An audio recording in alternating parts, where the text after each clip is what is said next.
Hello friends, welcome to mutual funds Telugu. NJ వాళ్ళు రీసెంట్గా NJ balanced advantage fund అని ఒక ఫండ్ లాంచ్ చేశారు. ఈ వీడియోలో నేను బ్యాలెన్స్డ్ అడ్వాంటేజ్ ఫండ్స్ అంటే ఏంటి అండ్ ఎన్జే బ్యాలెన్స్డ్ అడ్వాంటేజ్ ఫండ్లో ఇన్వెస్ట్మెంట్ చేయొచ్చా లేదా అని ఎక్స్ప్లెయిన్ చేస్తాను. వీడియోలోకి వెళ్ళే ముందు నా టెలిగ్రామ్ గ్రూప్లో జాయిన్ అవ్వండి అండ్ ఇన్స్టాగ్రామ్లో డైరెక్ట్ మ్యూచువల్ ఫండ్స్ అనే పేజ్ని ఫాలో అవ్వండి. 2 లింక్స్ కింద డిస్క్రిప్షన్లో ఉన్నాయి. మ్యూచువల్ ఫండ్స్లో చాలా కేటగిరీస్ ఉన్నాయి. Large cap, mid cap, large and mid cap, multi cap, flexi cap అని ఇలా చాలా కేటగిరీస్ ఉన్నాయి. సెబీ ఏం చేస్తుందంటే ప్రతి కేటగిరీ యొక్క మ్యూచువల్ ఫండ్ అంటే large cap mutual fund, mid cap mutual fund ఇలాగా ఏవైతే కేటగిరీస్ ఉన్నాయో ఈ మ్యూచువల్ ఫండ్స్ ఏ స్టాక్స్లో ఇన్వెస్ట్ చేయాలి అని సెబీ ఒక రూల్ పెట్టింది. So large cap mutual fund అయితే ఇండియాలో ఉన్న 1 to 100 కంపెనీస్లో ఇన్వెస్ట్మెంట్ చేయాలి. మిడ్ క్యాప్ మ్యూచువల్ ఫండ్ అయితే ఇండియాలో ఉన్న 101 to 250 కంపెనీస్లో ఇన్వెస్ట్మెంట్ చేయాలి అని ఇలాగా సెబీ రూల్స్ పెట్టింది. సో ఇలాంటి కేటగిరీస్లోనే మనకి డైనమిక్ అసెట్ అలొకేషన్ అని ఒక కేటగిరీ ఉంది. అండ్ రూల్స్ ఓన్లీ స్టాక్ సెలెక్షన్లోనే కాదు, అంటే ఏ రేంజ్లో స్టాక్ సెలెక్ట్ చేయాలి అని ఇది ఒకటే కాదు, ఒక మ్యూచువల్ ఫండ్ స్టాక్స్లో ఎంత పర్సెంటేజ్ ఇన్వెస్ట్ చేయాలి అని కూడా సెబీ రూల్ పెట్టింది. అంటే for example SBI blue chip fund ఉంది. ఇదొక large cap mutual fund. As per SEBI guidelines ఈ మ్యూచువల్ ఫండ్ ఇండియాలో ఉన్న టాప్ 1 to 100 కంపెనీస్లో ఇన్వెస్ట్మెంట్ చేయాలి. ఎందుకంటే ఇది లార్జ్ క్యాప్ మ్యూచువల్ ఫండ్ కాబట్టి. అండ్ దాంతోపాటు మినిమం 80% వీళ్ళు స్టాక్స్లోనే ఇన్వెస్ట్మెంట్ చేయాలి అండ్ రిమైనింగ్ 20% బాండ్స్లో ఇన్వెస్ట్మెంట్ చేసుకోవచ్చు. అంటే మార్కెట్ బాగున్నా మార్కెట్ బాగోకపోయినా సరే మినిమం 80% ఆఫ్ అమౌంట్ స్టాక్స్లోనే ఉండాలి. సో మీరు 1000 ఈ ఫండ్లో ఇన్వెస్ట్మెంట్ చేద్దాం అనుకుంటే మీ 1000లో 80% అంటే 800 రూపీస్ స్టాక్స్లోనే ఉంటాయి. మార్కెట్ బాగున్నా మార్కెట్ బాగోకపోయినా సరే minimum 80% SBI blue chip fund వాళ్ళు ఇన్వెస్టర్స్ మనీ స్టాక్స్లోనే ఉంచాలి. సో ఎస్బీఐ బ్లూ చిప్ అనే కాదు, ప్రతి లార్జ్ క్యాప్ ఫండ్కి సేమ్ రూల్. అలాగే మిడ్ క్యాప్ ఫండ్స్కి మినిమం 65% అని, స్మాల్ క్యాప్ ఫండ్స్కి మినిమం 65% స్టాక్స్లో ఇన్వెస్ట్మెంట్ చేయాలని సెబీ లాగా రూల్స్ పెట్టింది. డైనమిక్ అసెట్ అలొకేషన్ ఫండ్స్ అంటే ఏంటి అంటే ఈ కేటగిరీకి ఇలాగ రూల్స్ ఉండవు.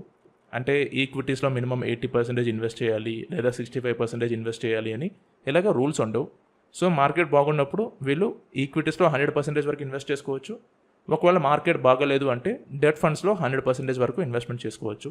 సో ఈ కేటగిరీస్లో ఫ్లెక్సిబిలిటీ అనేది కొంచెం బాగుంటుంది. నేను ఇంతకుముందు వీడియోస్లో చెప్పాను, మార్కెట్ 4 స్టేజెస్లో మూవ్ అవుతుంది. స్టేజ్ 1 ఈ స్టేజ్లో మార్కెట్ పెద్దగా ఎక్కువ రిటర్న్స్ అవ్వదు. స్టేజ్ 2 బుల్ మార్కెట్, ఇది బుల్ మార్కెట్లో ఎక్కువ రిటర్న్స్ వస్తాయి. స్టేజ్ 3 ఇక్కడ మార్కెట్ మళ్ళీ ఎక్కువ రిటర్న్స్ అవ్వదు. కాన్సోలిడేషన్ స్టేజ్ ఇది, లేదా డిస్ట్రిబ్యూషన్ స్టేజ్ అంటారు. అండ్ స్టేజ్ 4 మార్కెట్ ఫాలో అవుతుంది, బేర్ మార్కెట్ ఇది.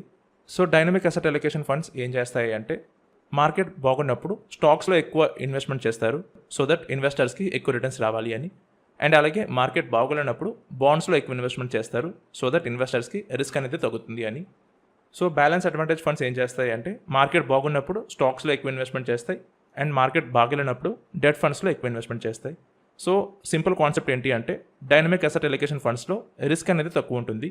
ఈక్విటీ ఫండ్స్తో కంపేర్ చేస్తే రిస్క్ అనేది తక్కువ ఉంటుంది. సో రిస్క్ అనేది తక్కువ ఉందంటే ఈక్విటీ ఫండ్స్ కంటే రిటర్న్స్ కూడా తక్కువ ఉంటాయి. సో ఎన్జే వాళ్ళు ఏం చేశారు అంటే నార్మల్గా డైనమిక్ అసెట్ అలొకేషన్ ఫండ్స్ అంటే ఏంటి అంటే మార్కెట్ వాల్యుయేషన్స్ బట్టి ఈక్విటీలో ఇన్వెస్ట్మెంట్ చేయాలా లేదా డెట్లో ఇన్వెస్ట్మెంట్ చేయాలా అని డిసైడ్ చేస్తారు. అది ఎలాగంటే మాన్యువల్గా చూస్తారు, అంటే మార్కెట్ కండిషన్స్ మనం నార్మల్గా చూసుకొని ఇన్వెస్ట్ చేస్తారు. ఎన్జే వాళ్ళు ఏం చేశారంటే rule based active asset allocation create చేశారు.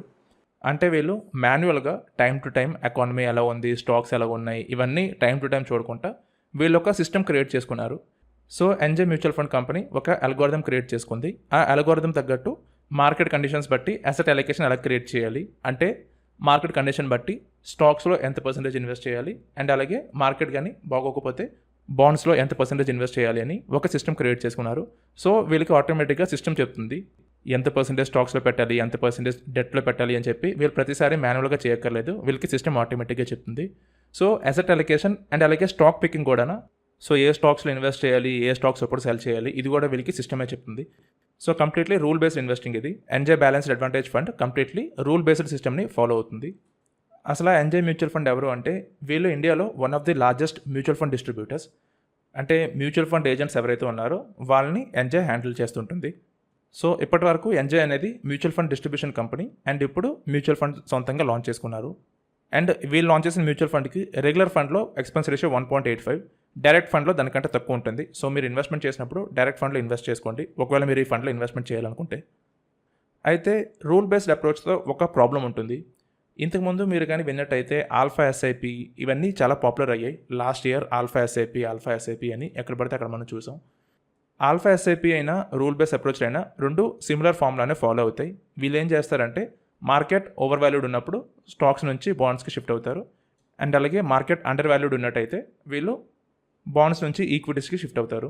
సో ఈ అప్రోచ్ వినడానికి బాగుంటుంది, కానీ రిజల్ట్స్ కానీ చూసినట్టయితే అంత ఎక్కువ ఉండవు. మనం ఒక ఫండ్లో ఇన్వెస్ట్ చేసి ఆర్ ఒక ఇండెక్స్ ఫండ్లో ఇన్వెస్ట్ చేసి లాంగ్ టర్మ్కి అలా వదిలేస్తే ఈ ఆల్ఫా ఎస్ఐపి అప్రోచ్ కంటే మనకి ఎక్కువ రిటర్న్స్ వస్తాయి. ఎందుకు అలా అంటున్నానంటే యూజువల్లీ నిఫ్టీ ఎక్స్పెన్సివ్ ఉంది, నిఫ్టీ చీప్గా ఉందని ఎలా తెలుస్తుంది అంటే నిఫ్టీ పీఈ రేషియో చూస్తారు. పీఈ రేషియో కానీ మోర్ దెన్ 25 ఉంది అంటే నిఫ్టీ ఎక్స్పెన్సివ్గా ఉంది, సో ఆ టైంలో ఎక్కువ ఇన్వెస్ట్మెంట్ చేయొద్దు అని అంటారు. అండ్ అలాగే కానీ నిఫ్టీ 20 బిలో ఉంది అంటే నిఫ్టీ చీప్గా ఉంది, అంటే మార్కెట్ చీప్గా ఉంది, ఇలాంటి టైంలో ఎక్కువ ఇన్వెస్ట్మెంట్ చేయొచ్చు అని చెప్పి అంటారు. సో లాస్ట్ ఇయర్ 2020 మార్చ్ నుంచి నిఫ్టీ పీఈ మోర్ దెన్ 25 ఉంది, అంటే as per PE valuations Nifty high valued ఉంది, ఎక్స్పెన్సివ్ ఉంది. సో ఇలాంటి టైంలో స్టాక్స్లో ఇన్వెస్ట్మెంట్ చేయకూడదు అని రూల్ బేస్ అప్రోచ్ చెప్తుంది. సో ఒకవేళ స్టాక్స్లో ఇన్వెస్ట్మెంట్ చేయకపోతే ఏమయ్యేది అంటే నిఫ్టీ 10,000 నుంచి 18,000కి వెళ్ళిపోయింది. సో ఈ బుల్ మార్కెట్ ఏదైతే ఉందో అది మిస్ అయ్యేవాళ్ళు మీరు ఓన్లీ నిఫ్టీ పీఈ చూసినట్టయితే. సో మీరు కానీ ఆల్ఫా ఎస్ఐపి మెథడ్ ఫాలో అయ్యి మీరు ఈక్విటీస్లో కొంత, డెట్లో కొంత ఇలా ఇన్వెస్ట్ చేస్తే మీకు ఆబ్వియస్లీ కొంచెం ప్రాఫిట్ తక్కువ వస్తుంది. సింగిల్ ఫండ్లో ఇన్వెస్ట్ చేసి వెయిట్ చేస్తే ఎంత పర్సెంటేజ్ వస్తుందో మీరు ఆల్ఫా ఎస్ఐపి ఫామ్లో చేస్తే కొంచెం తక్కువ పర్సెంటేజ్ వస్తుంది. థియరాటికల్గా అది బాగుంటుంది, కానీ రియలిస్టిక్గా ఎక్కువ రిటర్న్స్ రావు. కానీ ఎన్జే వాళ్ళు ఓన్లీ పీఈ చూడరు, పీఈతో పాటు చాలా వాల్యుయేషన్స్ చూస్తారు. ఆ వాల్యుయేషన్స్ చూసి వీళ్ళు ఒక అప్రోచ్ ఫిక్స్ అయ్యారు. ఆ అప్రోచ్ తగ్గట్టు వీళ్ళు స్టాక్స్లో అండ్ బాండ్స్లో ఇన్వెస్ట్మెంట్ చేస్తారు. సో ఆ అప్రోచ్లో అడ్వాంటేజెస్ ఉంటాయి, డిసడ్వాంటేజెస్ ఉంటాయి. అండ్ ఇప్పటి వరకు ఇండియాలో చాలా బ్యాలెన్స్డ్ అడ్వాంటేజ్ ఫండ్స్ ఉన్నాయి. నేను బెస్ట్ బ్యాలెన్స్డ్ అడ్వాంటేజ్ ఫండ్స్ మీద వీడియోస్ కూడా చేశాను. HDFC balanced advantage fund, Edelweiss balanced advantage fund, Nippon India balanced advantage fund, ఇలాగ మనకి చాలా బ్యాలెన్స్ అడ్వాంటేజ్ ఫండ్స్ ఉన్నాయి. And HDFC balance advantage fund చాలా మంచి రిటర్న్స్ ఇచ్చింది ఇన్వెస్టర్స్కి ఇప్పటి వరకు. అండ్ రీసెంట్గా SBI balance advantage fund launch అయింది. సో ఇప్పటి వరకు మనకి చాలా బ్యాలెన్స్ అడ్వాంటేజ్ ఫండ్స్ ఉన్నాయి. మీరు కానీ బ్యాలెన్స్ అడ్వాంటేజ్ ఫండ్స్లో ఇన్వెస్ట్మెంట్ చేయాలనుకుంటే ఒకటి ఫిక్స్ అవ్వండి.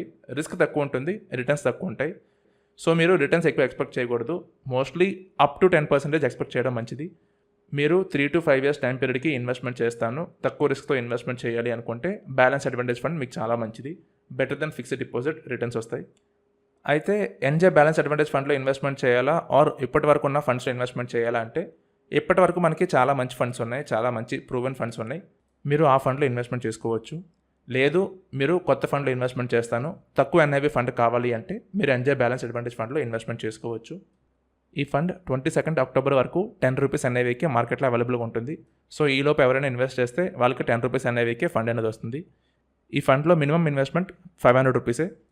అండ్ ఈ ఫండ్లో డైరెక్ట్ ఆప్షన్ ఉంది, రెగ్యులర్ ఆప్షన్ ఉంది. మీరు కానీ ఇన్వెస్ట్మెంట్ చేయాలనుకుంటే డైరెక్ట్ ఫండ్లో చేయండి, రెగ్యులర్ ఫండ్లో కాదు. డైరెక్ట్ ఫండ్స్ మీరు అప్ స్టాక్స్ నుంచి బై చేసుకోవచ్చు, అప్ స్టాక్స్లో ఇన్వెస్ట్మెంట్ చేయండి. అండ్ ఇన్వెస్ట్ చేసే ముందు ఒకటి గుర్తుపెట్టుకోండి, రిటర్న్స్ ఎక్కువ రావు. 15%, 20% ఈ ఫండ్ నుంచి ఎక్స్పెక్ట్ చేయొద్దు. మీరు better than fixed deposit returns expect చేస్తే ఈ ఫండ్లో ఇన్వెస్ట్మెంట్ చేయండి. అండ్ బ్యాలెన్స్ అడ్వాంటేజ్ ఫండ్లో రిస్క్ అనేది చాలా తక్కువ ఉంటుంది.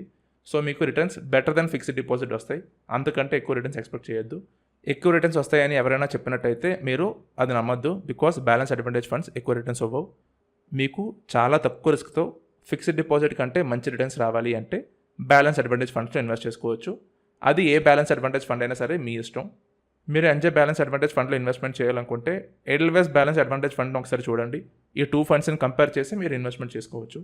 అండ్ ఇన్వెస్ట్మెంట్ డైరెక్ట్ ఫండ్లో చేయండి, రెగ్యులర్ ఫండ్లో కాదు. డైరెక్ట్ ఫండ్స్ మీరు అప్ స్టాక్స్ నుంచి బై చేసుకోవచ్చు. సో ఇది ఏంటి వీడియో. ఈ వీడియో మీద మీకు ఎలాంటి డౌట్స్ ఉన్నా మీరు కింద కమెంట్ సెక్షన్లో అడగచ్చు. అండ్ ఎన్జే బ్యాలెన్స్ అడ్వాంటేజ్ ఫండ్లో మీరు ఇన్వెస్ట్మెంట్ చేద్దాం అనుకుంటున్నారా లేదా అని ఎస్ ఆర్ నో అని కింద కమెంట్ సెక్షన్లో చెప్పండి. అండ్ వీడియో కనుక నచ్చినట్టయితే మీ ఫ్రెండ్స్కి షేర్ చేయండి, ఛానల్కి సబ్స్క్రైబ్ అవ్వండి, బెల్ ఐకాన్ ప్రెస్ చేయండి, సో దట్ ప్రతి వీడియో మీరు వెంటనే చూడొచ్చు. థ్యాంక్ యూ అండి. Thank you for watching this video.